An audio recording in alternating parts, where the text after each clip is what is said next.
A co-founder of the social news and entertainment website Reddit has been found dead. He certainly was a prodigy, although he never kind of thought of himself like that. He was totally unexcited about starting businesses and making money.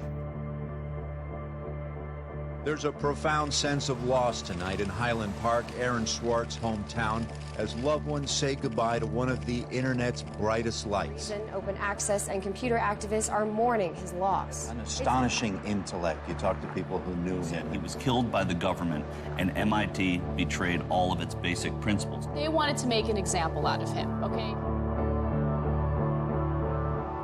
Governments have an insatiable desire to control. He was potentially facing 35 years in prison and a $1 million fine. Raising questions of prosecutorial zeal, and I would say even misconduct. Have you looked into that particular matter and reached any conclusions? Growing up, I slowly had this process of realizing that all the things around me that people had told me were just the natural way things were, the way things always would be. They weren't natural at all. They were things that could be changed, and they were things that, more importantly, were wrong and should change. And once I realized that, there was really kind of no going back.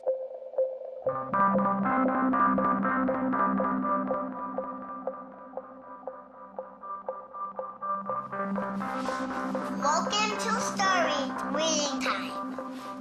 The name of the book is Paddington at the Fair. Well, he was born in Highland Park and grew up here. Aaron came from a family of 3 brothers, all extraordinarily bright. So we were all, not the best behaved children and, 3 boys running around all the time, causing trouble. Hey, no. Aaron, what? But I've come to the realization Aaron learned how to learn at a very young age. 1, 2, 3, 4, 5, 6, 7, 8, 9, 10. Knock, knock. Who's there? Aaron. Aaron who? Aaron Funny Man. He knew what he wanted, and he always wanted to do it. He always accomplished what he wanted. His curiosity was endless. Here's a little picture of what the planets are. And each planet has a symbol. Mercury symbol, Venus symbol, Earth symbol, Mars symbol, Jupiter symbol. One day he said to Susan, "What's this free family entertainment in downtown Highland Park?" Free family entertainment downtown Highland Park. He was 3 at the time, and she said, "What are you talking about?" He said, "Look, it says here on the refrigerator, free family entertainment in downtown Highland Park." And so she was floored and astonished that he could read. It's called My Family Seder. The Seder night is different from all other nights. I remember once we were at the University of Chicago Library. I pulled a book off the shelf that was from like 1900 and showed him and said, this is really just an extraordinary place. We all were curious children, but Aaron really liked learning and really liked teaching. And they were going to learn the ABCs backwards. D-Y-X-W-V-U-T. I remember he came home from his first algebra class, and he was like, "Noah, let me teach you algebra." And I'm like, "What is algebra?" And he was always like that. Now you press the click button. There, now it's got that. Now it's in pink. When he was about 2 or 3 years old and Bob introduced him to computers, and he just took off like crazy on them. Go faster, 102 ABC. We all had computers, but Aaron really took to them, really took to the internet. Working at the computer? Mommy, why is nothing working? He started programming from a really young age. I remember the first program that I wrote with him was in BASIC, and it was a Star Wars trivia game. He sat down with me in the basement where the computer was for hours programming this game. The problem that I kept having with him is there was nothing that I wanted done. And to him, there was always something to do, always something that programming could solve. The way Aaron always saw it is that programming is magic, right? You can accomplish these things that normal humans can't. Aaron made an ATM using like a Macintosh and like a cardboard box. One year for Halloween, I didn't know what I wanted to be, and he thought it'd be really, really cool if I dressed up like his new favorite computer, which at the time was the original iMac. I mean, he hated dressing up for Halloween, but he loved convincing other people to dress up as things that he wanted to see.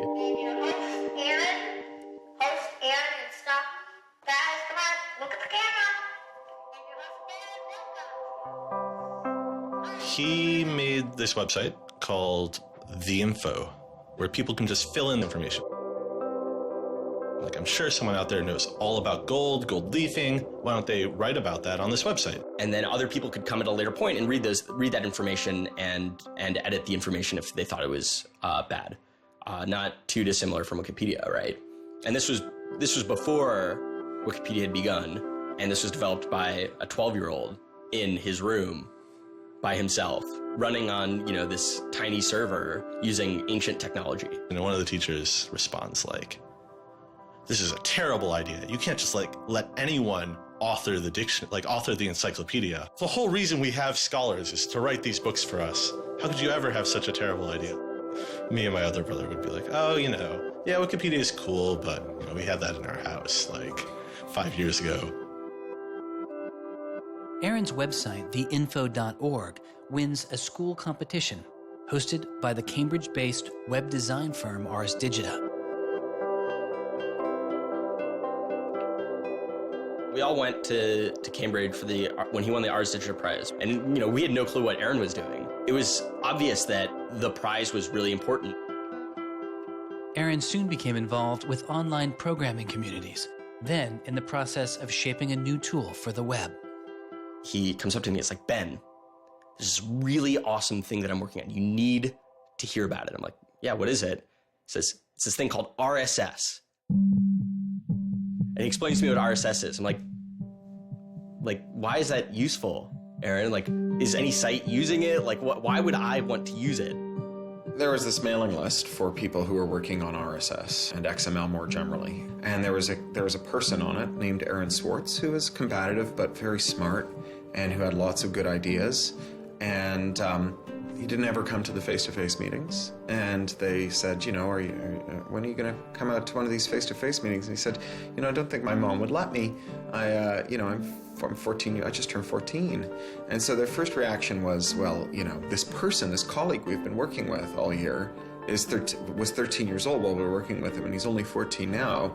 And their second reaction was, Christ, we really want to meet him. That's extraordinary. He was part of the committee that drafted RSS. What he was doing was to help build the plumbing for modern hypertext. And the piece that he was working on, RSS, was a tool that you can use to get summaries of things that are going on in other web pages.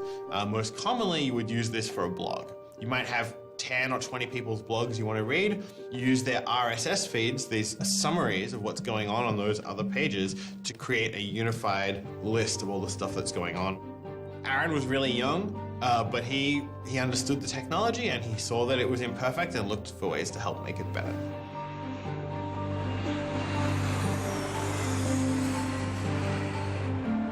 So his mom started bundling him on planes in Chicago. We'd pick him up in San Francisco.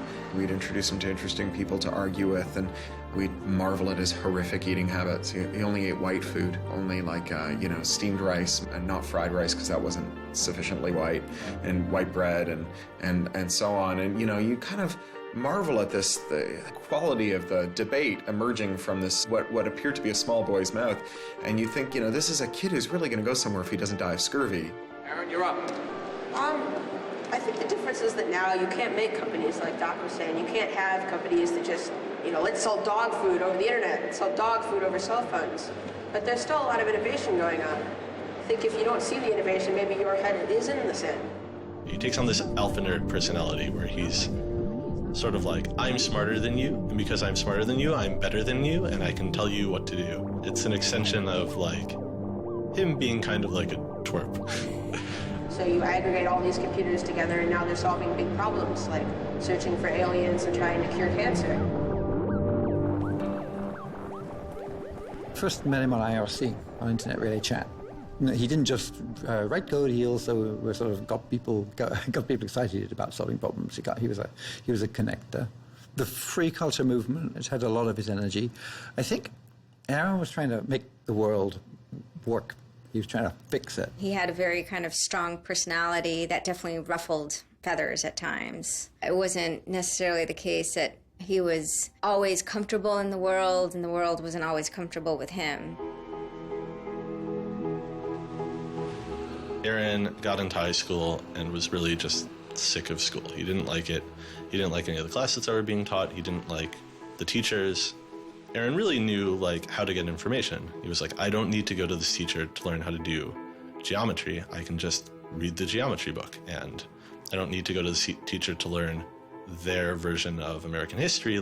I have 3 historical compilations here. I could just read them, and I'm not interested in that. I'm interested in the web.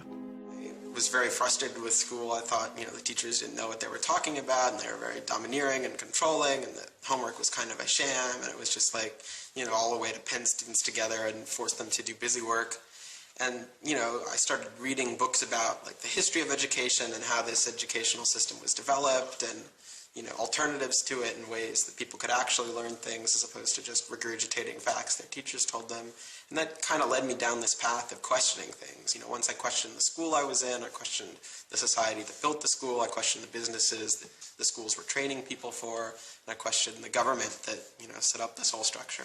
One of the things he was most passionate about was copyright, especially in those early days. Copyright has always been something of a burden on the publishing industry and on readers, but it wasn't an excessive burden.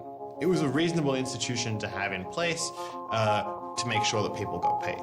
What Aaron's generation experienced was the collision between this antique copyright system and this amazing new thing we were trying to build, the internet and the web. These things collided, and what we got was chaos. He then met Harvard law professor Lawrence Lessig, who was then challenging copyright law in the Supreme Court. A young Aaron Swartz flew to Washington to listen to the Supreme Court hearings. I am Aaron Swartz, and I'm here to listen to see the Eldred argument. Why did you fly out here from Chicago and come all this way to see the Eldred argument? That's a more difficult question. See the Eldred. Because I don't know. It's very exciting to see the Supreme Court, especially such a prestigious case as this one.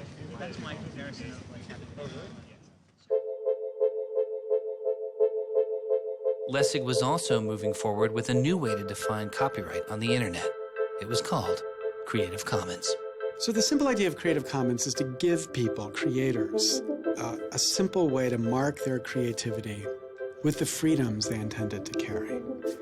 So if copyright is all about all rights reserved, then this is a kind of some rights reserved model. I want a simple way to say to you, here's what you can do with my work, even if there are other things which you need to get my permission before you could do. And Aaron's role was the computer part. How do you architect the licenses so they would be simple and understandable and expressed in a way that machines could process it? And people are like, why do you have this, 15-year-old kid writing the specifications for the Creative Commons? Don't you think that's a huge mistake? And Larry's like, the biggest mistake we would have is not listening to this kid. He's not even tall enough to get over the podium, and it wasn't these movable podiums, so it was this embarrassing thing where once he put his screen up, nobody could see his face. When you come to our website here, and you go to choose license, it gives you this list of options, it explains what it means, and you fill out 3 simple questions. Do you want to require attribution? Do you want to allow commercial uses of your work? Do you want to allow modifications of your work? I was floored, just completely flabbergasted that these adults regarded him as an adult. And Aaron stood up there in front of a whole audience full of people and just started talking about the platform that he'd created for Creative Commons. And they were all listening to him. I was sitting at the back thinking, he's just a kid. Why are they listening to him? But they did. Well, I don't think I comprehended it fully. Though critics have said it does little to ensure artists get paid for their work, the success of Creative Commons has been enormous. Currently on the website Flickr alone, over 200 million people use some form of Creative Commons license. He contributed through his technical abilities, and yet it was not simply a technical matter to him. Aaron often wrote candidly in his personal blog. I think deeply about things, and I want others to do likewise. I work for ideas and learn from people. I don't like excluding people. I'm a perfectionist, but I won't let that get in the way of publication. Except for education and entertainment, I'm not going to waste my time on things that won't have an impact. I try to be friends with everyone, but I hate it when you don't take me seriously. I don't hold grudges. It's not productive, but I learn from my experience. I want to make the world a better place.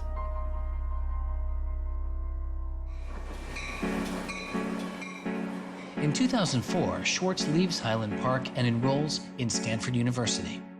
He had had ulcerative colitis, which was very troubling, and we were concerned about him taking his medication. He got hospitalized, and he would take this cocktail of pills every day. And one of those pills was a steroid, which stunted his growth and made him feel different from many of the other students. Aaron, I think, shows up at Stanford ready to do scholarship and finds himself in effectively a babysitting program for overachieving high schoolers who, in 4 years, are meant to become, captains of industry and one percenters. And I think it just made him bananas. In 2005, after only 1 year of college, Swartz was offered a spot at a new startup incubation firm called Y Combinator, led by Paul Graham. And he's like, hey, I have this idea for a website. And Paul Graham likes him enough and says, yeah, sure. So Aaron drops out of school, moves to this apartment. So this used to be Aaron's apartment when he moved here. I have vague memories of my father telling me how difficult it was to get a lease because Aaron had no credit and he dropped out of college. Aaron lived in what's now the living room, and some of the posters are left over from when Aaron lived here.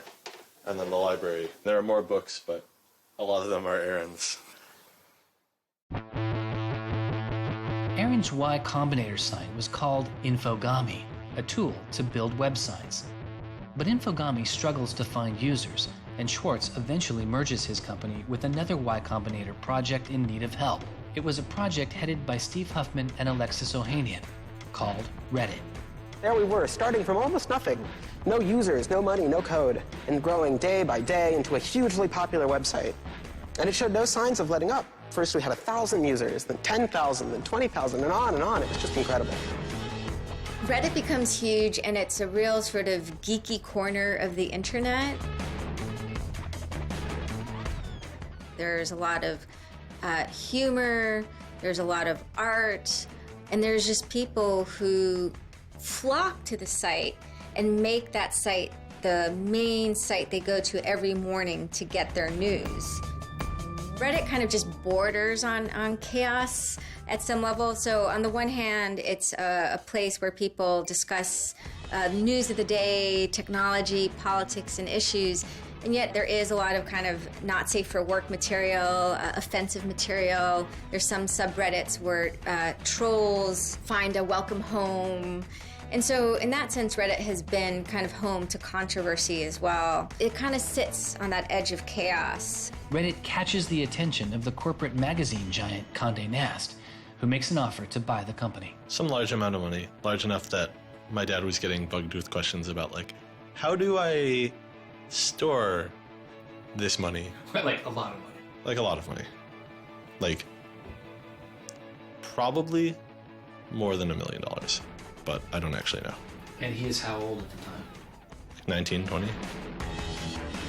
So it was in this apartment. They sat around on what predated these couches, hacking on Reddit. And when they sold Reddit, they threw a giant party and then all flew out to California the next day and left the keys with me. It was funny, he just sold a startup, so we all kind of presumed he was the richest person around, but he said, oh no, I'll take this tiny little shoebox-sized room. That's all I need. It was barely larger than a closet. The idea of him spending his money on fancy objects just seems so implausible. He explains it's I like living in apartments, so I'm not going to spend a lot of money on a new place to live. I'm not going to buy a mansion. And I like wearing jeans and a t-shirt, so I'm not going to spend any more money on clothes. So, like, it's, you know, really no big deal. What is a big deal to Swartz is how traffic flows on the internet and what commands our attention. In the old system of broadcasting, you were fundamentally limited by the amount of space in the airwaves. You know, you could only send out 10 channels over the airwaves of television, right? Or even with cable, you had 500 channels. On the internet, everybody can have a channel. Everyone can get a blog or a MySpace page. Everyone has a way of expressing themselves. And so what you see now is not a question of who gets access to the airwaves. It's a question of who gets control over the ways you find people. You know, you start seeing power centralizing in sites like Google, these sort of gatekeepers that tell you where on the internet you want to go, the people who provide you your sources of news and information. So it's not, you know, only certain people have a license to speak. Now everyone has a license to speak. It's a question of who gets heard. After he started working in San Francisco at Condé Nast, he comes into the office and they want to give him a computer with all this crap installed on it and say that he can't install any new things on his computer, which to developers is outrageous, right? From the first day, he was complaining about all this stuff. Gray walls, gray desks, gray noise. The first day I showed up here, I simply couldn't take it. By lunchtime, I had literally locked myself in a bathroom stall and started crying. I can't imagine staying sane with someone buzzing in my ear all day, let alone getting any actual work done. Nobody else seems to get work done here either. Everybody's always coming into our room to hang out and chat or invite us to play the new video game system that Wired is testing. He really had different aspirations that were politically oriented. And Silicon Valley just doesn't really quite have that culture that orients technical activity for the purposes of political goals. Aaron hated working for a corporation. They all hate working for Condé Nast, but Aaron is like the only one who's not going to take it. And Aaron basically gets himself fired by not showing up to work ever. It was said to be a messy breakup. Both Alexis Ohanian and Steve Huffman declined to be interviewed for this film. He rejected the business world. One of the really important things to remember about that choice when Aaron decided to kind of leave startup culture is that he was also leaving behind the things that had made him, you know, famous and well-loved, and, you know, he was at risk of letting down fans. He got to where he was supposed to be going and had the self-awareness and the orneriness to realize that he had climbed the mountain of shit to pluck the single rose and discovered that he'd lost his sense of smell. And rather than sit there and insist that it wasn't as bad as it seemed, and he did get the rose in any event, he climbed back down again, which is pretty cool. The way Aaron always saw it is that programming is magic, right? You can accomplish these things that normal humans can't by being able to program. So if you had magical powers, would you use them for good or to make you mountains of cash? Swartz was inspired by one of the visionaries he had met as a child, the man who had invented the World Wide Web, Tim Berners-Lee. In the 1990s, Berners-Lee was arguably sitting on one of the most lucrative inventions of the 20th century. But instead of profiting from the invention of the World Wide Web, he gave it away for free. It is the only reason the World Wide Web exists today. Aaron is certainly deeply influenced by Tim. Tim is certainly a very prominent early internet genius who doesn't in any sense cash out. He's not at all interested in how he's going to figure out how to make $1 billion. People would have seen, there's money to be made there. So there would have been lots of little webs instead of one big one. And one little web and lots of little webs doesn't work because you can't follow links from one to the other. You know, you had to have the critical mass for this thing was the entire planet. So it's not going to work unless the whole planet can get on board.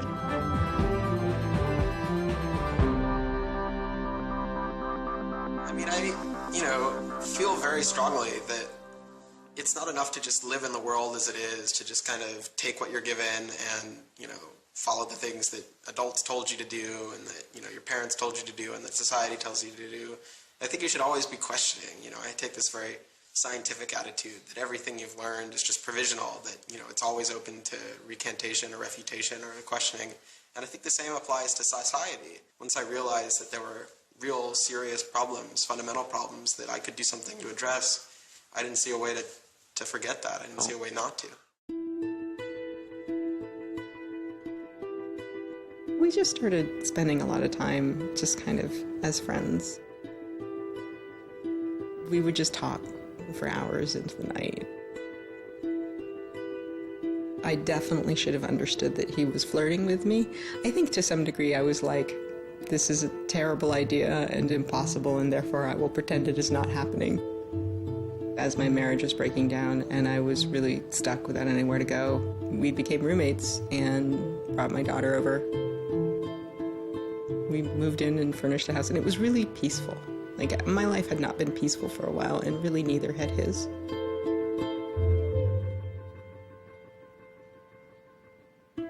We were extremely close from the beginning of our romantic relationship. We were in constant contact. But we're both really difficult people to deal with. In a very Alan McBeal discussion, he confessed he had a theme song, and I made him play it for me. It was Extraordinary Machine by Fiona Apple. I think it was just that sense of kind of being a little bit embattled that the song has. And it also had like this hopefulness to it. By foot it's a slow climb, but I'm good at being uncomfortable, so I can't stop changing all the time. Because in many ways, Aaron was tremendously optimistic about life. Even when he didn't feel it, he could be tremendously optimistic about life. Extraordinary machine. What are you doing? Flickr has video now. Swartz threw his energy into a string of new projects involving access to public information, including an accountability website called watchdog.net and a project called the Open Library. So the Open Library project is a website that you can visit at openlibrary.org, and the idea is to be a huge wiki, an editable website with one page per book. So for every book ever published, we want to have a web page about it that combines all the information from publishers, from booksellers, from libraries, from readers onto one site, and then gives you links where you can buy it, you can borrow it, or you can browse it. I love libraries. You know, I'm the kind of person who goes to a new city and immediately seeks out the library. So that's the dream of Open Library, is building this website where both you can leap from book to book, from person to author, from subject to idea, go through this vast tree of knowledge that's been embedded and lost in big physical libraries, that's hard to find, that's not very well accessible online, is really important because books are a cultural legacy. You know, books are the place people go to write things down, and to have all that swallowed up by one corporation is kind of scary. How can you bring public access to the public domain? It may sound obvious that you'd have public access to the public domain, but in fact it's not true. So the public domain should be free to all, but it's often locked up. There's often, guard cages. It's like having a national park, but with a moat around it and gun turrets pointed out in case somebody might want to actually come and enjoy the public domain. One of the things Aaron was particularly interested in was bringing public access to the public domain. This is one of the things that got him into so much trouble. I had been trying to get access to federal court records in the United States. What I discovered was a puzzling system called PACER, which stands for Public Access to Court Electronic Records. I started Googling, and that's when I ran across Carl Malamud. Access to legal materials in the United States is a $10 billion per year business. PACER is just this incredible abomination of government service. It's 10 cents a page. It's this most brain-dead code you've ever seen. You can't search it. You can't bookmark anything. You got to have a credit card. And these are public records. It's U.S. district courts are very important. It's where a lot of our seminal litigation starts, civil rights cases, patent cases, all sorts of stuff. And journalists and students and citizens and lawyers all need access to PACER, and it fights them every step of the way. People without means can't see the law as readily as people that have that gold American Express card. It's a poll tax on access to justice. The law is the operating system of our democracy, and you have to pay to see it. That's not much of a democracy. They make about $120 million a year on the PACER system, and it doesn't cost anything near that, according to their own records. In fact, it's illegal. The E-Government Act of 2002 states that the courts may charge only to the extent necessary in order to reimburse the costs of running PACER.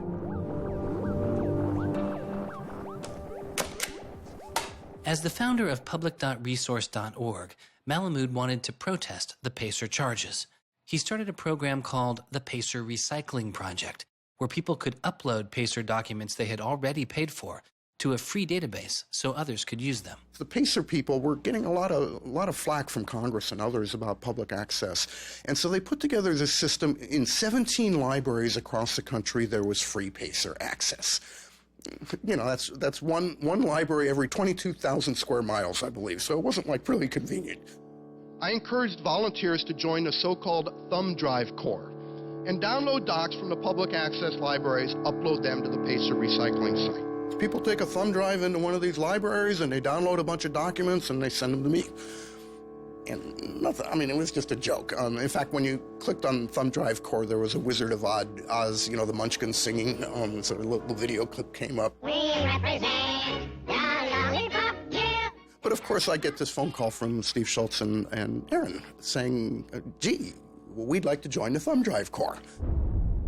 Around that time, I ran into Aaron at a conference. This is something that really has to be a collaboration between a lot of different people. So I approached him and I said, hey, I'm thinking about an intervention on the PACER problem. Schultz had already developed a program that could automatically download PACER documents from the trial libraries. Swartz wanted to take a look. So I showed him the code. And I didn't know what would come next, but as it turns out, over the course of the next few hours at that conference, he was off sitting in a corner, improving my code, recruiting a friend of his that lived near one of these libraries to go into the library and to begin to test his improved code, at which point the folks at the courts realized something's not going quite according to plan. And data started to come in and come in and come in, and soon there were 760 gigabytes of PACER docs, about 20 million pages. Using information retrieved from the trial libraries, Swartz was conducting massive, automated parallel downloading of the PACER system. He was able to acquire nearly 2.7 million federal court documents, almost 20 million pages of text. Now, I'll grant you that 20 million pages had perhaps exceeded the expectations of the people running the Pilot Access Project, but surprising a bureaucrat isn't illegal. Aaron and Carl decided to go talk to the New York Times about what happened. They also caught the attention of the FBI, who began to stake out Schwartz's parents' house in Illinois. But I get a tweet from his mother saying, call me. It's like, oh my God, what the hell's going on here? And so I finally got a hold of Aaron, and Aaron's mother was like, oh my God, FBI, FBI, FBI. An FBI agent drives down our home's driveway trying to see if Aaron is in his room. And I remember being home that day and wondering why this car was driving down our driveway and just driving back out. I was like, that's weird. 5 years later, I read this FBI file and I'm like, oh my goodness. That was the FBI agent in my driveway. He was terrified. He was totally terrified. He was way more terrified after the FBI actually called him up on the phone and tried to sucker him into coming down to a coffee shop without a lawyer. He said he went home and laid down on the bed and was shaking. The downloading also uncovered massive privacy violations in the court documents. Ultimately, the courts were forced to change their policies as a result. And the FBI closed their investigation without bringing charges. To this day, I find it remarkable that anybody, even at the most remote podunk field office of the FBI, thought that a fitting use for taxpayer dollars was investigating people for criminal theft on the grounds that they had made the law public. How can you call yourself a lawman and think that there can possibly be anything wrong in this whole world with making the law public? Aaron was willing to put himself at risk for the causes that he believed in. Bothered by wealth disparity, Swartz moves beyond technology and into a broader range of political causes.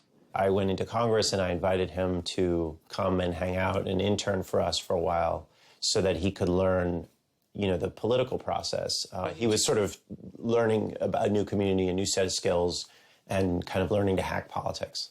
It seems ridiculous that miners should have to hammer away until their whole bodies are dripping with sweat, faced with the knowledge that if they dare to stop, they won't be able to put food on the table that night, while I get to make larger and larger amounts of money each day just by sitting and watching TV. But apparently the world is ridiculous. So I co-founded a group called the Progressive Change Campaign Committee, and what we try and do is we try and organize people over the internet who care about progressive politics and moving the country in a more progressive direction to kind of come together, join our email list, join our campaigns, and help get progressive candidates elected all across the country. The group is responsible for igniting the grassroots effort behind the campaign to elect Elizabeth Warren to the Senate. He might have thought it was a dumb system, but he came in and he said, I need to learn this system because it can be manipulated like any social system. But his passion for knowledge in libraries didn't take a back seat. Aaron began to take a closer look at institutions that publish academic journal articles. By virtue of being students at a major U.S. university, I assume that you have access to a wide variety of scholarly journals. Pretty much every major university in the United States pays these sort of licensing fees to organizations like JSTOR and Thompson and ISI to get access to scholarly journals that the rest of the world can't read. These scholarly journals and articles are essentially the entire wealth of human knowledge online, and many have been paid for with taxpayer money or with government grants. But to read them, you often have to pay again, handing over steep fees to publishers like Reed Elsevier. These licensing fees are so substantial that people who are studying in India instead of studying in the United States don't have this kind of access. They're locked out from all of these journals. They're locked out from our entire scientific legacy. I mean, a lot of these journal articles, they go back to the Enlightenment. Every time someone has written down a scientific paper, it's been scanned and digitized and put in these collections. That is a legacy that has been brought to us by the history of people doing interesting work, the history of scientists. It's a legacy that should belong to us as a commons, as a people, but instead it's been locked up and put online by a handful of for-profit corporations who then try and get the maximum profit they can out of it. So a researcher paid by the university or the people publishes a paper, and in the very, very last step of that process, after all the work is done, after all the original research is done, the thinking, the lab work, the analysis, after everything is done at that last stage, then the researcher has to hand over his or her copyright to this multi-billion-dollar company. And it's sick. It's an entire economy built on volunteer labor. And then the publishers sit at the very top and scrape off the cream. Talk about a scam. One publisher in Britain made a profit of $3 billion last year. I mean, what a racket. JSTOR is just a very, very small player in that story, but for some reason, JSTOR is the player that Aaron decided to confront. He'd gone to some conference around open access and open publishing, and I don't know who the person from JSTOR was, but I think at some point Aaron asked the question, like, how much would it cost to open up JSTOR in perpetuity? And they gave some, I think it was $200 million, something that Aaron thought was totally ridiculous. Working on a fellowship at Harvard, he knew users on MIT's famously open and fast network Nextdoor had authorized access to the riches of JSTOR. Swartz saw an opportunity. You have a key to those gates. And with a little bit of shell script magic, you can get those journal articles. On September 24th, 2010, Swartz registered a newly purchased Acer laptop on the MIT network under the name Gary Host. The client name was registered as Ghost Laptop. He doesn't hack JSTOR in the traditional sense of hacking. The JSTOR database was organized, so it was completely trivial to figure out how you could download all the articles in JSTOR because it was basically numbered. It was basically, / number article 444,024, then 25, then 26. He wrote a Python script called keepgrabbing.py, which was like keep grabbing one article after another. The next day, Ghost Laptop begins grabbing articles, but soon the computer's IP address is blocked. For Swartz, it's barely a bump in the road. He quickly reassigns his computer's IP address and keeps downloading. Well, JSTOR and MIT take a number of steps to try to interfere with this when they notice that this is happening. And when the more modest steps don't work, then at a certain stage, JSTOR just cuts off MIT from having access to the JSTOR database. So there's this kind of cat and mouse game around getting access to the JSTOR database. Aaron ultimately obviously is the cat because he has more technical capability than the JSTOR database people do in defending them. And eventually, there was an unlocked supply closet in the basement of one of the buildings. And he went, instead of going through Wi-Fi, he went down there and he just plugged his computer directly into the network and just left it there with an external hard drive downloading these articles to the computer. Unknown to Swartz, his laptop and hard drive had been found by authorities. They didn't stop the downloads. Instead, they installed a surveillance camera. They found the computer in this room in the basement of an MIT building. They could have unplugged it. They could have waited for the guy to come back and said, dude, what are you doing? Cut it out.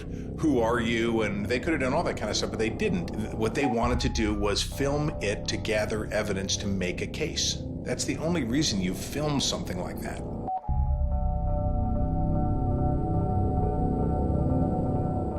At first, the only person caught on the glitchy surveillance camera was using the closet as a place to store bottles and cans.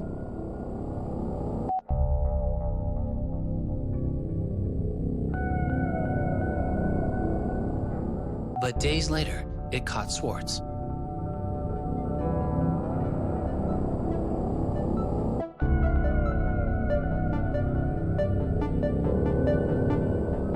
Swartz is replacing a hard drive.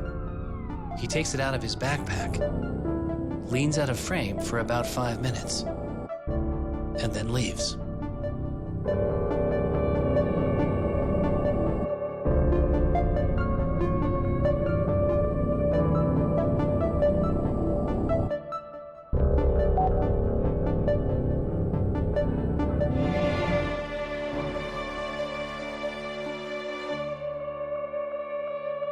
And then they organized a stakeout where as he was biking home from MIT, these cops came out from either side of the road or something like that and started going after him.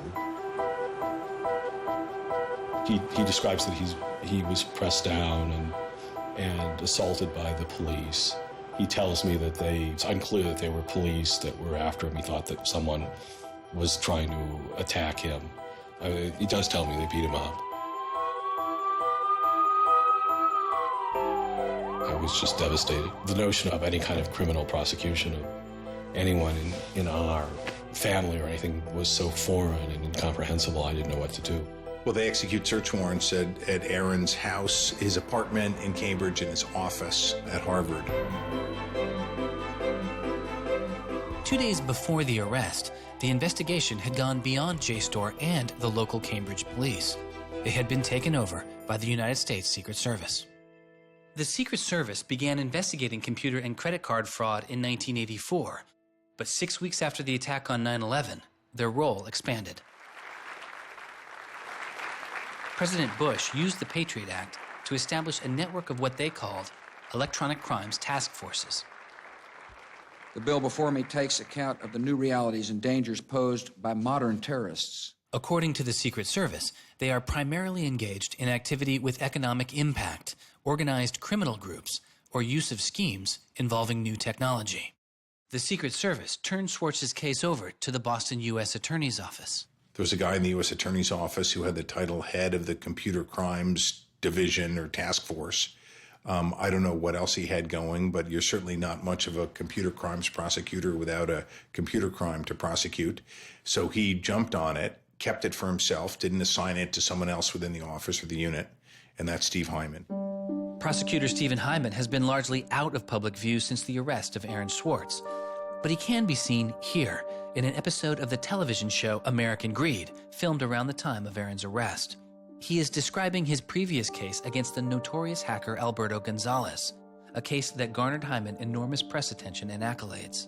Gonzalez masterminded the theft of over 100 million credit card and ATM numbers, the largest such fraud in history.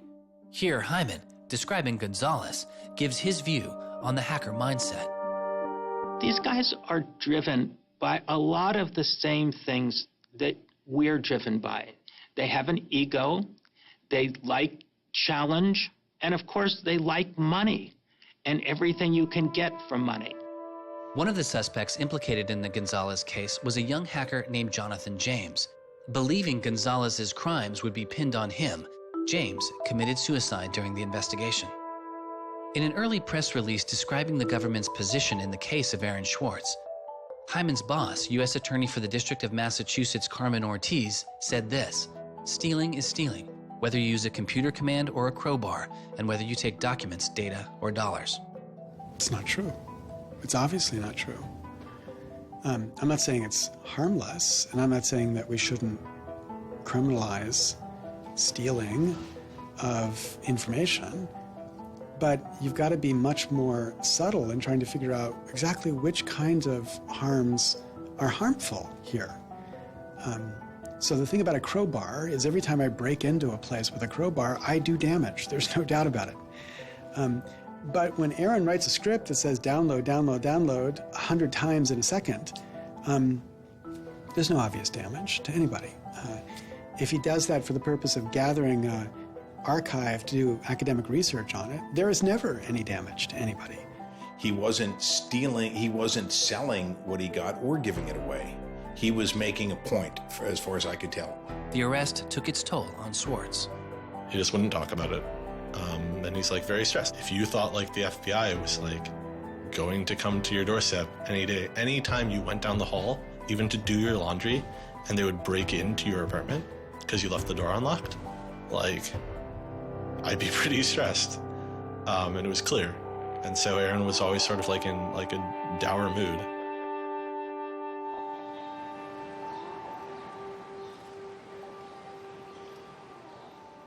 He wouldn't give off any sensitive information about his whereabouts during this time because he was so afraid that the FBI would be waiting for him. It was a time of unprecedented social and political activism. Time magazine would later name as their 2011 Person of the Year, the protester. There was a kind of hotbed of hacker activity going on. WikiLeaks had released a trove of diplomatic cables. Manning had been under arrest at the time. It was unknown whether he was the source of the leak. Anonymous, which is a kind of protest ensemble that has a lot of hackers in its ranks, were going on various sprees of sorts. If you compare that to what he did, his stuff should have been left behind for MIT and JSTOR to deal with in a kind of private, professional manner. It should have never gotten the attention of the criminal system. It just didn't belong there.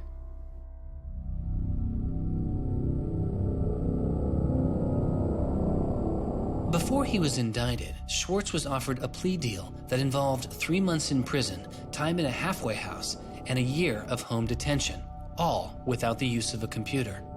It was on the condition that Swartz plead guilty to a felony. Here we are. We have no discovery, no evidence whatsoever about what the government's case is, and we have to make this immense decision where the lawyer is pushing you to do this, the government is giving you a non-negotiable demand, and you're told that your likelihood of prevailing is small, so whether you're guilty or not, you're better off taking the deal. Boston has its own computer crimes division. Lots of lawyers, probably more lawyers than they need. So, you can imagine all sorts of cases where it'd be really hard to prosecute because you've got some criminals in Russia or you've got some people inside of a corporation are going to have $500 lawyers or $700 an hour lawyers sitting down against you. And then you've got this case with this kid, which is pretty easy to prove that he did something, and he's already marked himself as a troublemaker with the FBI, so why not go as tough as you can in here against that guy? It's good for you, the prosecutor. It's good for the Republic because you're fighting all those terrorist types. I was so scared. I was so scared of having my computer seized. I was so scared of going to jail because of my computer being seized. I had confidential material from sources from my previous work on my laptop. And that is above all my priority, is to keep my sources safe. I was so scared of what was going to happen to Ada. Aaron told me that they'd offered him a deal, and he finally just said that he would take it if I told him to. And I came real close to saying take it. He had developed like serious political aspirations in the intervening time between when, that moment when he ended that entrepreneurial startup life and begun this new life that had come to this political activism. And he just didn't believe that he could continue in his life with a felony. He said to me one day, we were walking by the White House, and he said to me, they don't let felons work there.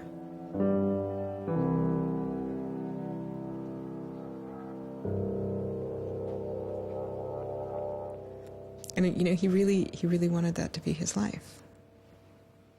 He hadn't killed anybody. He hadn't hurt anybody. He hadn't, stolen money. He hadn't done anything that seemed felony worthy, right? And there is this idea that, there's no reason that he should be labeled a felon and taken away his right to vote in many states for doing what he did. That's just outrageous. It makes sense for him to be, maybe fined a bunch of money or, asked not to come back to MIT again. But, to be a felon, to face jail time. Schwartz turned down the plea deal. Hyman redoubled his efforts. Hyman continued to press us at all levels. Even with the physical evidence seized from Aaron's Acer computer, hard drive, and USB drive, the prosecutors needed evidence of his motives. Why was Aaron Swartz downloading articles from JSTOR, and just what did he plan to do with them? The government claims that he was planning to publish these. We don't really know whether that was his real intention, because Aaron also had a history of doing projects where he'd analyze giant data sets of articles in order to learn interesting things about them. The best evidence for that was that when he was at Stanford, he also downloaded the whole Westlaw legal database. In a project with Stanford law students, Swartz had downloaded the Westlaw legal database. He uncovered troubling connections between funders of legal research and favorable results. He did this amazing analysis of for-profit companies giving money to law professors who wrote law review articles which were then beneficial to, Exxon during an oil spill, right? So it was a very corrupt system of funding, vanity research. Schwartz had never released the Westlaw documents. In theory, he could have been doing the same thing about the JSTOR database. That would have been completely okay. If he were, on the other hand, intending to create a competitive service to JSTOR, we're going to set up our own, access to the Harvard Law Review and charge, money for it, then, okay, now it seems like criminal violation because you're commercially trying to exploit this material, but it's kind of crazy to imagine that's what he was doing. So, but then there's the middle case. Well, what if he was just trying to liberate it for all of the developing world? But depending on what he was doing, it creates a very different character to how the law should be thinking about it. The government was prosecuting him as if this was like a commercial criminal violation, like stealing a whole bunch of credit card records. It was that kind of crime. I don't know what he was going to do with that database, but I heard from a friend of his that Aaron had told him he was going to analyze the data for evidence of corporate funding of climate change research that led to biased results. And I totally believe that. I was just told that Steve wanted to talk to me. And I thought, maybe this is a way I could get out of this. Just just exit the situation. And I didn't want to live in fear of having my computer seized. I didn't want to live in fear of having to go to jail on a contempt of court charge if they tried to compel me to decrypt my computer. When they came to me and said, Steve wants to talk to you, that seemed reasonable. They offered Norton what is known as a Queen for a Day letter, or a proffer. It allowed prosecutors to ask questions about Aaron's case. Norton would be given immunity from prosecution herself for any information she revealed during the meeting. I didn't like it. I told my lawyers repeatedly that this seemed fishy. I didn't like this. I didn't want immunity. I didn't need immunity. I hadn't done anything.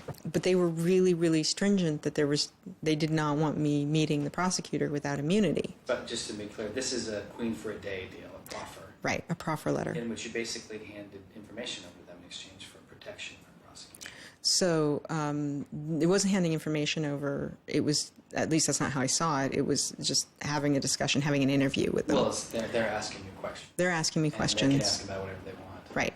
And whatever they learn, I really, right. And I repeatedly tried to go in naked. I repeatedly tried to turn down the proffer letter. I was ill.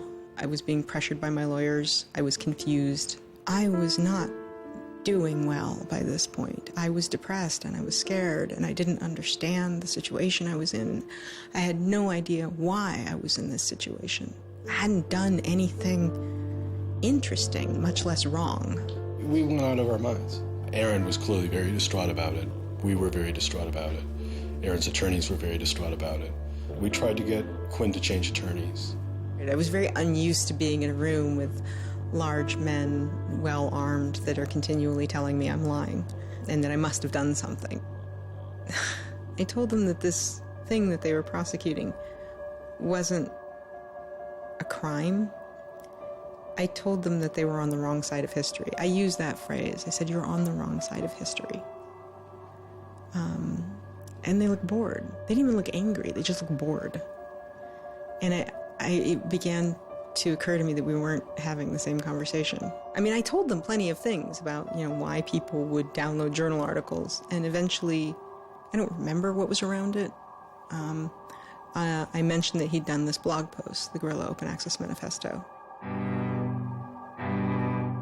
This is the Guerrilla Open Access Manifesto, supposedly written in July 2008 in Italy. Information is power. But like all power, there are those who want to keep it for themselves. The world's entire scientific and cultural heritage, published over centuries in books and journals, is increasingly being digitized and locked up by a handful of private corporations. Meanwhile, those who have been locked out are not standing idly by. You've been sneaking through holes and climbing over fences, liberating the information locked up by the publishers and sharing them with your friends. But all this action goes on in the dark, hidden underground. It's called stealing or piracy, as if sharing a wealth of knowledge were the moral equivalent of plundering a ship and murdering its crew. But sharing isn't immoral, it's a moral imperative. Only those blinded by greed would refuse to let a friend make a copy. There's no justice in following unjust laws. It's time to come into the light and, in the grand tradition of civil disobedience, declare our opposition to this private theft of public culture. The manifesto itself was allegedly written by 4 different people, and also edited by Norton. But it was Swartz who had signed his name to it. When it's over, I go immediately to Aaron and tell him everything I can remember about it. And he gets very angry. The things that I'd done shouldn't have added up that way. I hadn't done anything wrong, and everything had gone wrong. But I was never...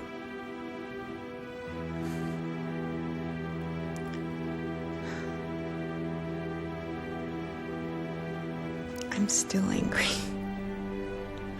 I'm still angry that you can try your best with these people to do the right thing, and they will turn everything against you, and they will hurt you with anything they can.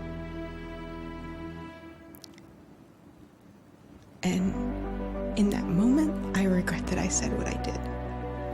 But my much larger regret is that we have settled for this, that we are okay with this.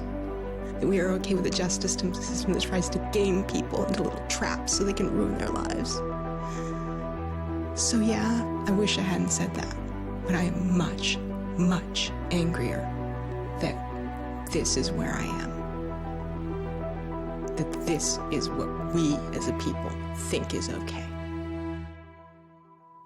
They used every method that I think they could think of to get her to provide information which would be unhelpful to Aaron and helpful to the prosecution of Aaron. Right. But you know, I don't think she had information that was helpful to the government. Months go by as Swartz's friends and family await a looming indictment. In the meantime, Swartz was becoming a go-to expert on a series of internet issues. To you then, do you think that the internet is something that should be considered a human right and something that the government cannot take away from you? Yes, definitely. I mean, this notion that national security is an excuse to shut down the internet, that's exactly what we heard in Egypt and Syria and all these other countries. And so, yeah, it's true. Sites like WikiLeaks are going to be putting up some embarrassing material about what the U.S. government does, and people are going to be organizing to protest about it and try and change their government. You know, and that's a good thing. That's what all these First Amendment rights of free expression, of freedom of association are all about. And so the notion that we should try and shut those down, I think, just goes against very basic American principles. The principle, I think, is one that our founding fathers would have understood. If the internet had been around back then, instead of putting post offices in the Constitution, they would have put ISPs. Well, it's definitely interesting to see how... Swartz meets activist Terrence Steinbrickner-Kaufman, and the two begin to date. We need a massive global public outcry. If there's no massive global public outcry, it won't create any change. You know, 4 people in this city should cause a massive global public outcry. You know, we need a petition signer. Without telling her specifics, he warned her he was involved in something he called simply the bad thing. And I had sort of crazy theories, like that he was having an affair with Elizabeth Warren or something. I speculated both Hillary Clinton and Elizabeth Warren, actually. But so sometime in probably late July, Aaron called me, and I happened to pick up, and he said, you know, the bad thing might be in the news tomorrow. Do you want me to tell you, or do you want to read about it in the news? And I said, well, I want you to tell me. And he said, well, I've been arrested for downloading too many academic journal articles, and they want to make an example out of me. And I was like, that's it? That's the big fuss? Really? Like, it just doesn't sound like a very big deal. On July 14th, 2011, federal prosecutors indict Swartz on 4 felony counts. He gets indicted on the same day that, like, 2 people in England who are part of LulzSec get arrested, and, like, a few other real hackers. And Aaron is just, like, someone who kind of looks like a hacker, enough that they can, like, you know, put his head on a stake and, like, put it on the gates. Aaron went to surrender, and they arrested him. They then strip searched him, took away his shoelaces, took away his belt, and left him in solitary confinement.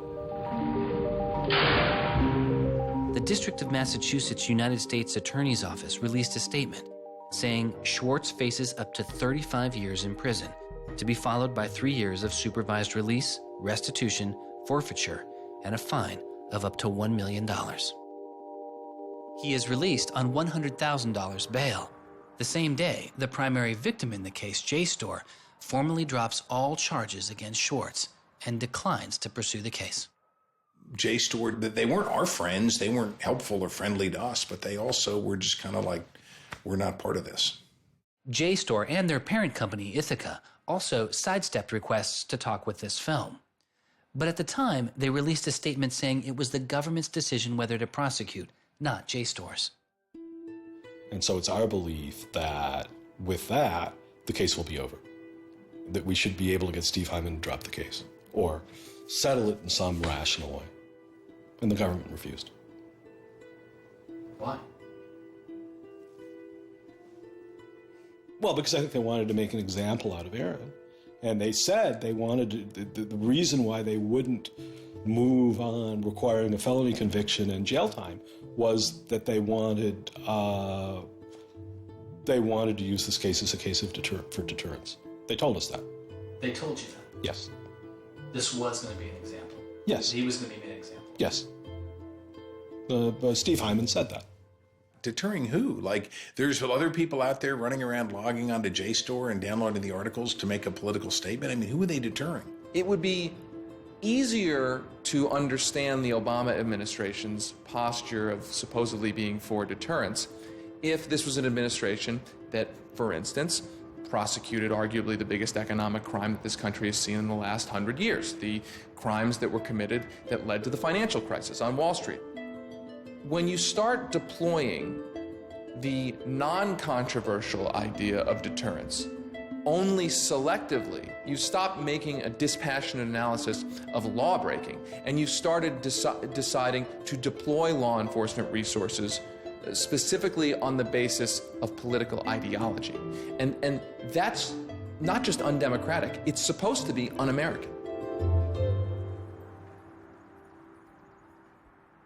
Prosecutor Stephen Hyman later reportedly told MIT's outside counsel that the straw that broke the camel's back was a press release sent out by an organization Swartz founded called Demand Progress. According to the MIT account, Hyman reacted to the short statement of support, calling it a wild internet campaign and a foolish move that moved the case from a human one-on-one level to an institutional level.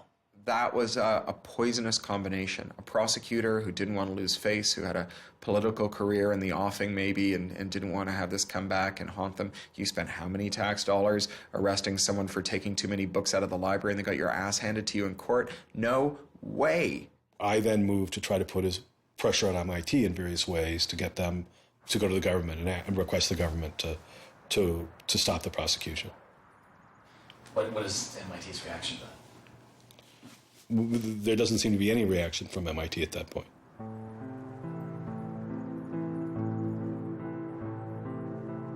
MIT doesn't defend Aaron, which to people inside of the MIT community seems outrageous because MIT is a place that encourages hacking in the biggest sense of the word. At MIT, the idea of going and running around on roofs and tunnels that you weren't allowed to be in was not only a rite of passage, it was part of the MIT tour.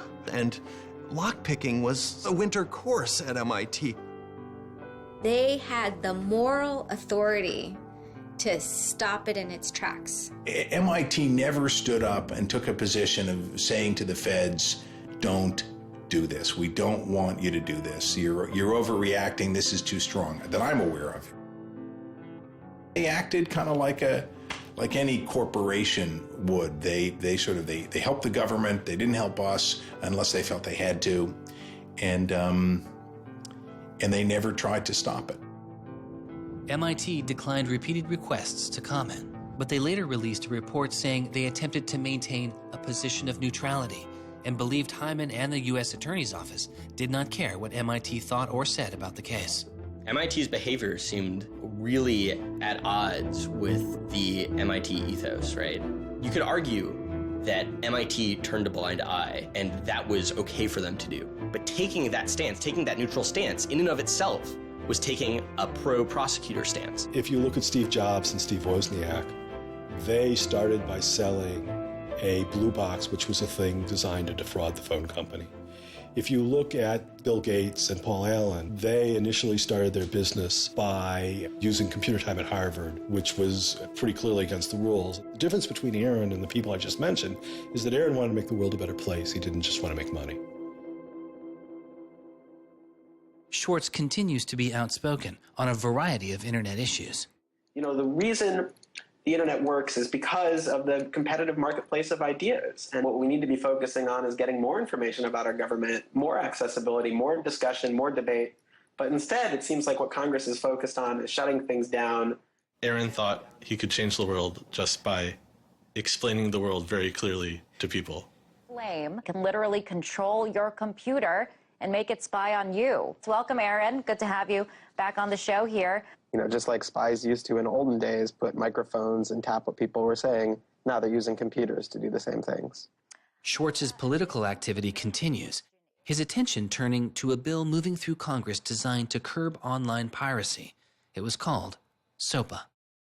Activists like Peter Eckersley saw it as an enormous overreach, threatening the technical integrity of the internet itself. And one of the first things I did was to call Aaron. I said, can we do a big online campaign against this? This isn't a bill about copyright. It's not? No, he said. It's a bill about the freedom to connect. Now I was listening. And he thought about it for a while and then said yes. And he went and founded Demand Progress. Demand Progress is an online activism organization. We've got around 1.5 million members now, but started in the fall of 2010. Aaron was one of the most prominent people in a community of people who helped lead organizing around social justice issues at the federal level in this country. SOPA was the bill that was intended to curtail online piracy of music and movies, but what it did was basically take a sledgehammer to a problem that needed a scalpel. If passed, the law would allow a company to cut off finances to entire websites without due process, or even to force Google to exclude their links. All they needed was a single claim of copyright infringement. It pitted the titans of traditional media against a new and now far more sophisticated remix culture. It makes everyone who runs a website into a policeman. And if they don't do their job of making sure nobody on their site uses it for anything that's even potentially illegal, the entire site can get shut down without even so much as a trial. This was over the top. I mean, this was a catastrophe.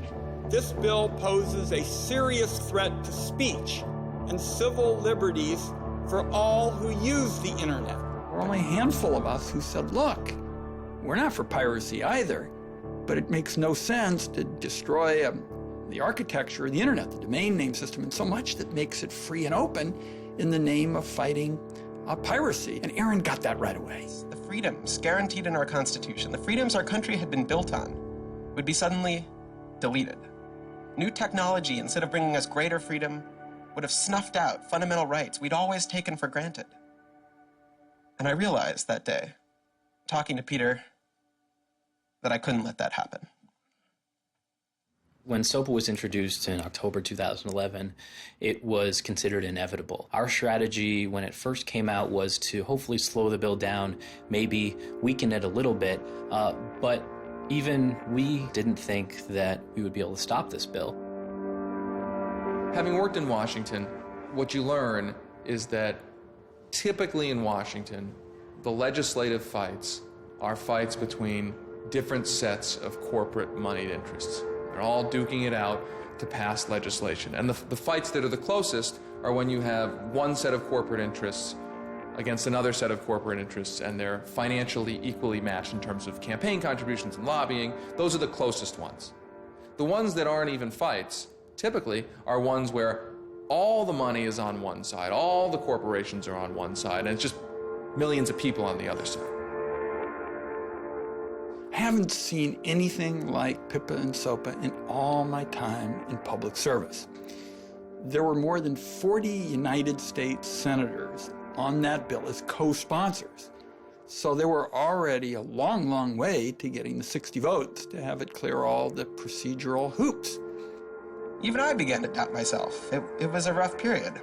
Swartz and Demand Progress were able to marshal enormous support, using traditional outreach combined with commonly used voice over IP to make it very easy for people to call Congress. I've never met anybody else who was able to operate at his level, both on the technological side and on the campaign strategy side. Millions of people contacted Congress and signed anti-SOPA petitions. Congress was caught off guard. There was just something about watching those clueless members of Congress debate the bill, watching them insist they could regulate the internet and a bunch of nerds couldn't possibly stop them. I am not a nerd. I'm just not enough of a nerd. Maybe we ought to ask some nerds what this thing really does. Let's have a hearing, bring in the nerds. Really? Nerds? You know, I think actually the word you're looking for is experts. To enlighten you so your laws don't backfire, break the internet.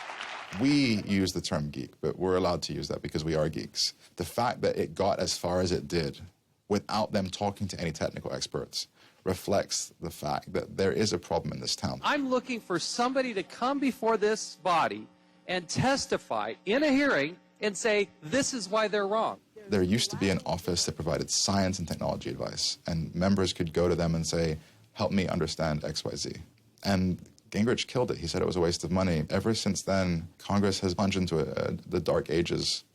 I don't think anybody really thought that SOPA could be beaten, including Aaron. I think it was worth trying, but it didn't seem winnable.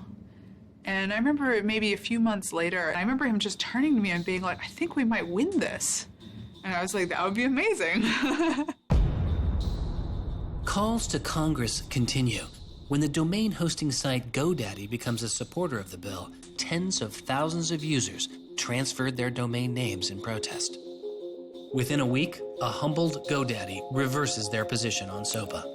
When the Congress people that supported the record and movie industries realized that there was this backlash, they kind of scaled the bill back a little bit. You could see the curve happening. You could see that that our arguments were starting to resonate. It was like Aaron had been like striking a match and it was being blown out. Striking another one was being blown out. And finally he'd like managed to catch enough kindling that the flame actually caught, and then it turned into this roaring blaze. On January 16th, 2012, the White House issued a statement saying they didn't support the bill. And then this happened. I'm a big believer that we should be dealing with issues of piracy, and we should deal with them in a serious way. But this bill is not the right bill. When Jimmy Wales put his support towards blacking out Wikipedia, the #5 most popular website in the world. This is a website that's on several percent of all of the clicks on anywhere on the internet. Wikipedia went black, Reddit went black, Craigslist went black, the phone lines on Capitol Hill flat out melted. Members of Congress started rushing to issue statements retracting their support for the bill that they were promoting just a couple days ago. Within 24 hours, the number of opponents of SOPA in Congress went from this to this. To see congressmen and senators slowly flip sides throughout the day of the blackout was pretty unbelievable. There was like a 100 representative swing. And that was when, as hard as it was for me to believe, after all this, we had won. The thing that everyone said was impossible, that some of the biggest companies in the world had written off as kind of a pipe dream, had happened. We did it. We won. This is a historic week in internet politics, maybe American politics. The thing that we heard from people in Washington, D.C., from staffers on Capitol Hill was they received more emails and more phone calls on SOPA Blackout Day than they'd ever received about anything. I think that was an extremely exciting moment. This was the moment when the internet had grown up politically. It was exhilarating because it's hard to believe it actually happened. It's hard to believe a bill with so much financial power behind it didn't simply sail through the Congress. And not only did it not sail through, it didn't pass at all. It's easy sometimes to feel like you're powerless, like when you come out in the streets and you march and you yell and nobody hears you. But I'm here to tell you today, you are powerful.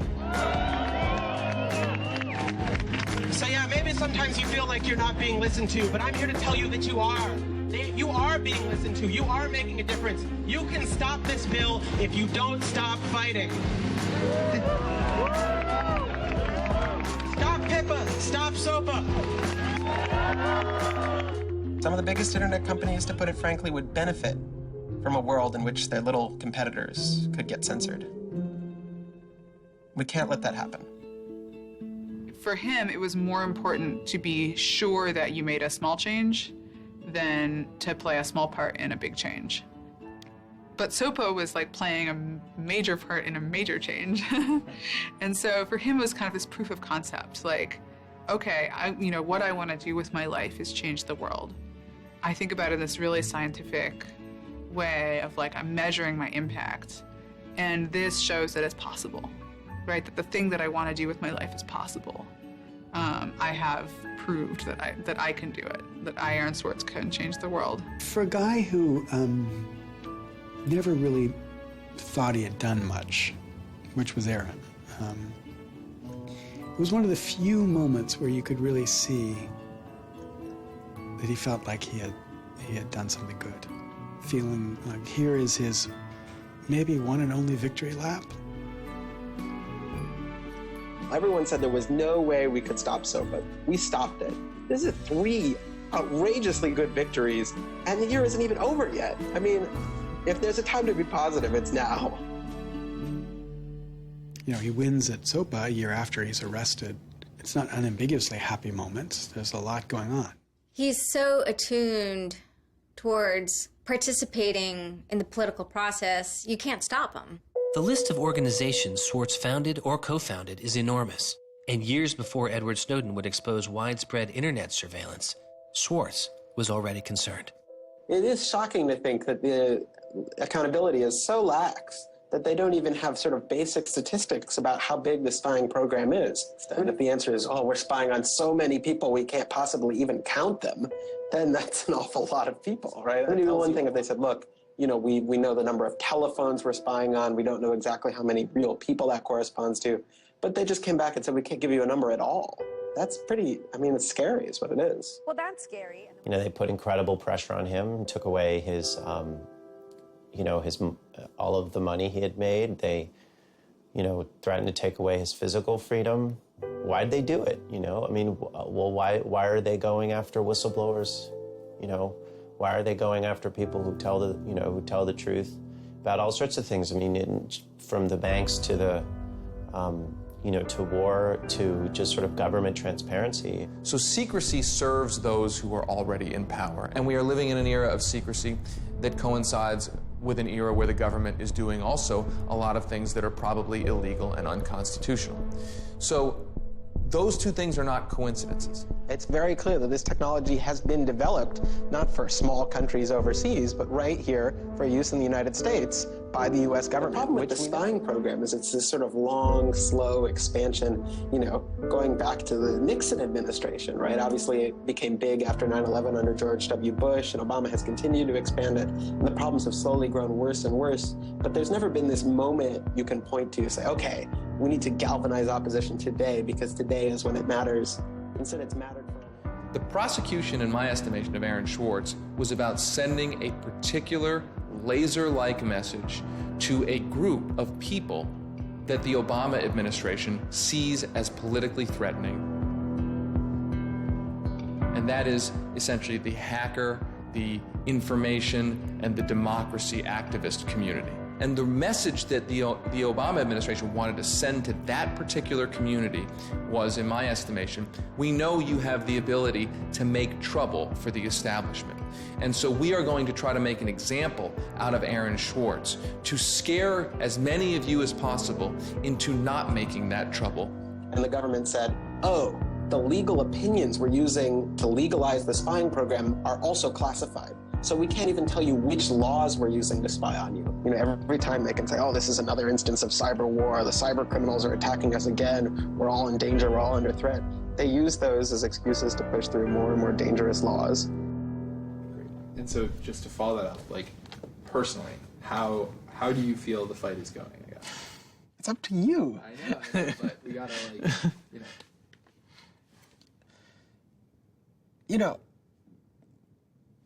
There's sort of these two polarizing perspectives, right? Everything is great. The internet has created all this freedom and liberty and everything's going to be fantastic. Or everything is terrible. The internet has created all these tools for cracking down and spying and, controlling what we say.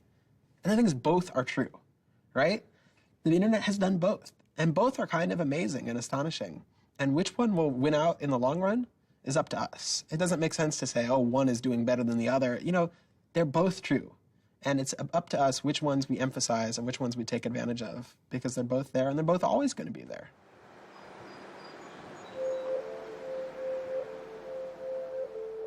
On September 12, 2012, federal prosecutors filed a superseding indictment against Swartz, adding additional counts of wire fraud, unauthorized access to a computer, and computer fraud. Now, instead of 4 felony counts, Swartz was facing 13. The prosecution's leverage had dramatically increased, as did Swartz's potential jail time and fines. They filed a separate indictment to add more charges, and they had a theory about why this conduct constituted a number of federal crimes, and that a very significant sentence could attach to it under the law. That theory, and much of the prosecution's case against Swartz, involved a law created originally in 1986. It is called the Computer Fraud and Abuse Act. The Computer Fraud and Abuse Act was inspired by the movie War Games with Matthew Broderick, which is a great movie. I have you now. In this movie, a kid gets the ability through the magic of computer networks to launch a nuclear attack.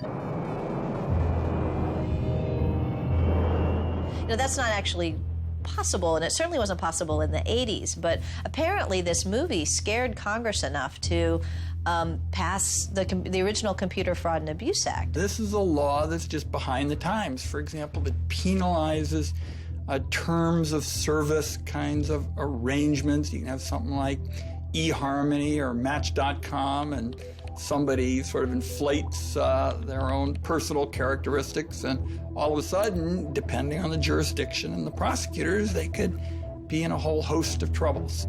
We all know what terms of use are. Most people don't read them, but not abiding by their terms could mean you are committing a felony. The website terms of service often say things like, be nice to each other, or don't do anything that's improper. The idea that the criminal law has anything to say about these kinds of violations, I think strikes most people as crazy. The examples get even more crazy. Until it was changed in March of 2013, the terms of use on the website of Hearst's 17 magazine said you had to be 18 in order to read it. I would say that the way the CFA has been interpreted by the Justice Department, we are probably all breaking the law. Vague and prone to misuse, the CFAA has become a one-size-fits-all hammer for a wide range of computer-related disputes. Though not the only factor in his case, 11 of the 13 charges against Swartz involved the Computer Fraud and Abuse Act. The question why hangs over much of the story of Aaron Swartz. Just what was motivating the government, and what would their case have been? The Department of Justice declined requests for answers, but Professor Oren Kerr is a former prosecutor who has studied the case. So I think I come about this case from a different direction than other people on a number of reasons. I was a federal prosecutor at the Justice Department for 3 years before I started teaching. The government came forward with an indictment based on what crimes they thought were committed, just as a purely lawyers matter, looking at the precedents, looking at the statute, looking at the history, looking at the cases that are out there so far. I think it was a fair indictment based on that. You can debate whether they should have charged this case. There's just a lot of disagreement. Some people are on the open access side, some people are not. I think the government took Swartz's guerrilla open access manifesto very seriously. And I think they saw him as somebody who was committed as a moral imperative to breaking the law to overcome a law that Swartz saw as unjust. And in a democracy, if you think a law is unjust, there are ways of changing that law. There's going to Congress, as Swartz did so masterfully with SOPA. Or you can violate that law in a way to try to nullify that law. And I think what was driving the prosecution was the sense that Swartz was committed not just to breaking the law, but to really making sure that law was nullified, that everyone would have access to the database in a way that you couldn't put the toothpaste back into the tube. It would be done, and Swartz's side would win. There's a big disagreement in society as to whether that is an unjust law, and ultimately that's a decision for the American people to make, working through Congress. And then the second problem is, I think, we're still trying to figure out what's the line between less serious offenses and more serious offenses. We're now entering this different environment of computers and computer misuse, and we don't yet have a really strong sense of exactly what these lines are. So we're just working that out. This is a poor use of prosecutorial discretion. The hammer that the Justice Department has to scare people with it just gets bigger and bigger and bigger. And so most people just, you can't roll the dice with your life like that. Should we tap somebody's phone? Should we film them? Should we turn somebody and get them to testify against these other people? That's how federal agents and prosecutors think. They build cases, they make cases. Swartz was caught in the gears of a brutal criminal justice system that could not turn back, a machine that has made America the country with the highest rate of incarceration in the world. We have in this country allowed ourselves to be captured by the politics of fear and anger, and anything we're afraid of, like the future of the internet and access, and anything we're angry about instinctively creates a criminal justice intervention. And we've used jail, prison, and punishment to resolve a whole host of problems that historically were never seen as criminal justice problems. The impulse to threaten, indict, prosecute, which is part of what has created this debate and controversy over online access and information on the internet, is very consistent with what we've seen in other areas. The one difference is that the people who are usually targeted and victimized by these kinds of criminal and carceral responses are typically poor and minority. Swartz's isolation from friends and family increased. He had basically stopped working on anything else, and the case was, in fact, like taking over sort of his whole life. One of Aaron's lawyers apparently told the prosecutors that he was emotionally vulnerable and that was something that they really needed to keep in mind so that they knew that. It was weighing on him very heavily. He did not like having his actions and his movements restricted in any way.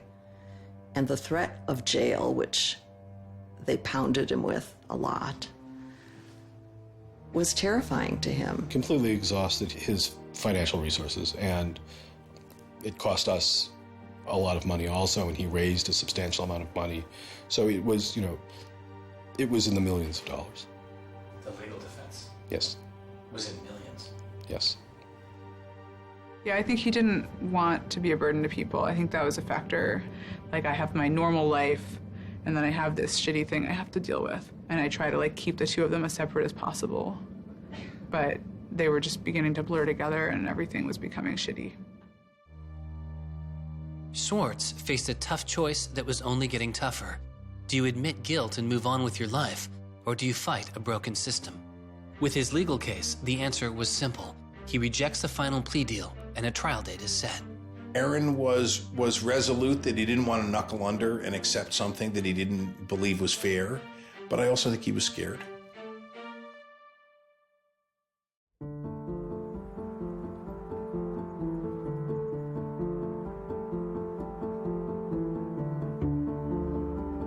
I don't think they would have convicted Aaron. I think we would have walked him out of that courthouse, and I would have given him a big hug, and we would have walked across that little river in Boston and gone and had a couple of beers. I really thought that we were right. I thought that we were going to win the case. I thought that we could win the case. He didn't talk about it very much, but you could see the enormous pain that he was going through.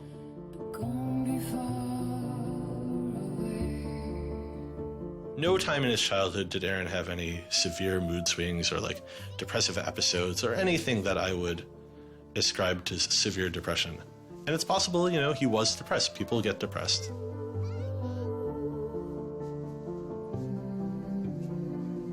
Very early in our relationship, 3 or 4 weeks in or something, I remember him saying to me that I was a lot stronger than he was. He was brittle in a lot of ways. Things were a lot harder for him than for a lot of people. It was part of his brilliance, too. I think he probably had something like clinical depression in his early 20s. I don't think he did when I was with him. He wasn't a joyful person, but that's different from being depressed. He was just under such enormous pressure for 2 years straight.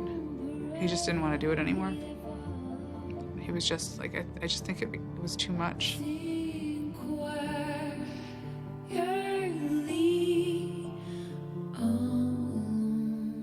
I got a phone call late at night. I could tell something was wrong, and then I called and I realized what had happened. A co-founder of the social news and entertainment website Reddit has been found dead. Police say 26-year-old Aaron Swartz killed himself yesterday in his Brooklyn apartment. I just thought, we've lost one of the most creative minds of our generation. It was like the whole world fell apart in that moment.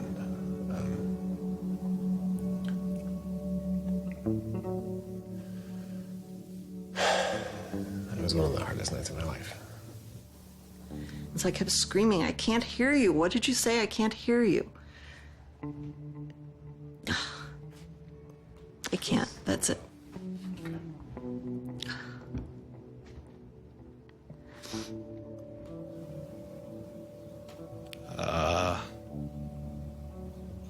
None of it made any sense. And really still doesn't. I was so frustrated, angry.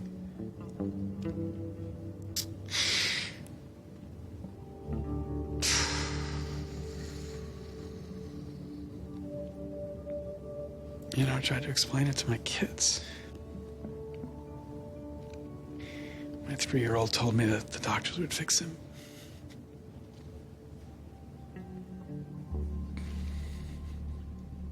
I've known lots of people who've died, but I've never lost anybody like this.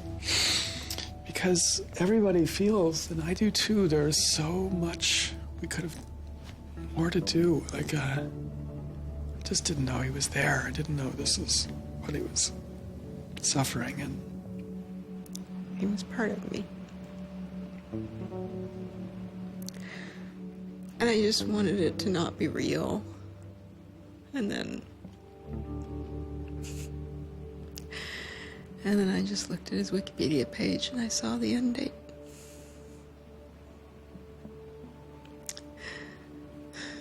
To 2013.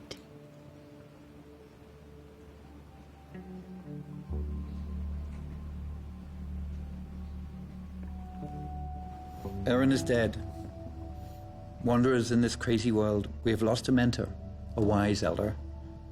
Hackers for right, we're one down. We've lost one of our own.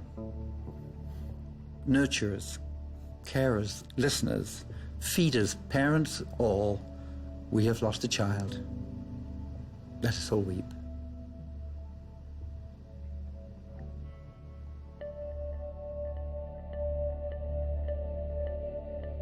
my first thought was, well, what if nobody even notices? Because it wasn't clear to me how salient he was.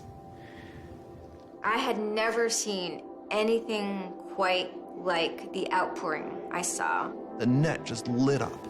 I mean, everyone was trying to explain it in their own way, but I've never seen people grieve on Twitter before. People were visibly grieving online. He was the internet's own boy, and the old world killed him. We are standing in the middle of a time when great injustice is not touched. Architects of the financial meltdown have dinner with the president regularly. In the middle of that time, the idea that this was what the government had to prosecute just seems absurd if it weren't tragic. The question is, can we do something, given what's happened, to make the world a better place? And how can we further that legacy? That's the only question one can ask. All over the world, there were starting to be hackathons, gatherings. Aaron Swartz has, in some sense, brought the best out of us in trying to say, how do we fix this? He was, in my humble opinion, one of the true extraordinary revolutionaries that this country has produced. I don't know whether Aaron was defeated or victorious, but we are certainly shaped by the hand of the things that he wrestled with. When we turn armed agents of the law on citizens trying to increase access to knowledge, we've broken the rule of law, we've desecrated the temple of justice. Aaron Swartz was not a criminal. Change does not roll in on the wheels of inevitability, it comes through continuous struggle. Aaron really could do magic. And I'm dedicated to making sure that his magic doesn't end with his death. He believed that he could change the world, and he was right. Out of the last week and out of today, phoenixes are already rising. Since Swartz's death, Representative Zoe Lofgren and Senator Ron Wyden have introduced legislation that would reform the Computer Fraud and Abuse Act, the outdated law that formed the majority of the charges against Swartz. It's called Aaron's Law. Aaron believed that, you literally ought to be asking yourself all of the time, what is the most important thing I could be working on in the world right now? And if you're not working on that, why aren't you? We are the people too. Internet freedom is under attack. What do we do? Stand up like that. Internet freedom is under attack. What do we do? Hey, hey, go home. Minorities have got to go. Hey, hey. I wish we could change the past, but we cannot. but we can change the future, and we must. We must do so for Aaron. We must do so for ourselves. We must do so to make our world a better place, a more humane place, a place where justice works and access to knowledge becomes a human right. So there was a kid back in February from Baltimore, 14 years old, who had access to JSTOR. And he'd been spelunking through JSTOR after reading something. And he figured out a way to do early tests for pancreatic cancer. And pancreatic cancer kills the shit out of you because we detect it way too late. By the time we detect it, it's already too late to do anything about it. He sent emails off to the entire oncology department at Johns Hopkins, hundreds of them. And every 14-year-old kid, yeah. And most of them ignored it, right? But one of them sent him an email back and said, this is not an entirely stupid idea. Why don't you come on over? And this kid worked evenings and weekends with this researcher. And in February, I heard him on the news, just a couple of weeks after Aaron died, when Aaron was in the news a lot. Sorry. And he said the reason he was on the news is because they'd done it. They were shipping an early test for pancreatic cancer that was going to save lives. And he said, this is why what Aaron did was so important. Because you never know, right? This truth of the universe is not only something that policymakers use to figure out, what the speed limit should be. It's where the thing that's going to keep, your kid from dying of pancreatic cancer comes from. And without access, the person who might come up with the thing that's got your number on it may never find that answer. He slept so well, he didn't fall out of bed once, not even when he dreamed he was back on the space quest. Very good, Aaron. Very good. Yay, Aaron. Okay.